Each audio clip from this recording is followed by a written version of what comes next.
Thanks for tuning in for part 2 of our video. My name is Nate, and we're going to show you how to patch a small sheetrock repair in this video. If the sheetrock is not blown all the way through, like in our last video with the larger hole, then we've got a little bit easier fix.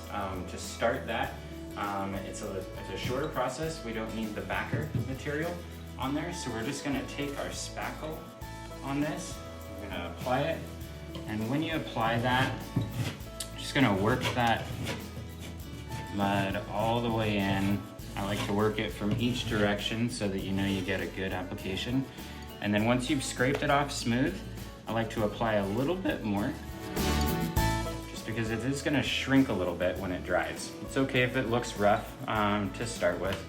Then you're going to allow this to dry for several hours until it turns white. With this product that we're using, it's got that nice color change process. We're going to move to the other side of the board here, where I've already got a patch that's dried for us, so it's ready to sand.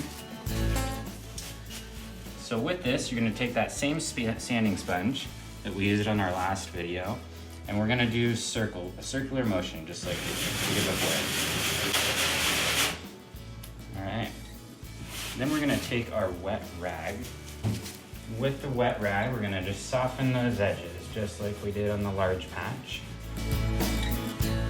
With this, you're going to see, if you go a circular motion with the rag, you're going to see the outline of that deeper perimeter. So what you can do is actually take all the excess material off that's not in the actual dent, just like that, so you can see it's a much smaller area that we have to deal with now. Then we're gonna grab our texture. Every time before I spray, I just wanna do a sample again and make sure that's a good match.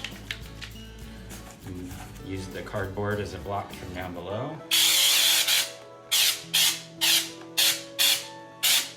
And fade it in just like that. And then when this is dry, it's gonna turn white, and then it's ready to paint. And you want to apply that primer before that first coat of paint. If you don't have access to primer and you're maybe in a hurry, you can use the paint as a primer too. You may just want to apply 2 coats, let it fully dry before you apply that final coat. Thanks for joining us on part 2. Join us for part 3. We're going to show you how to do even a smaller repair. Thanks.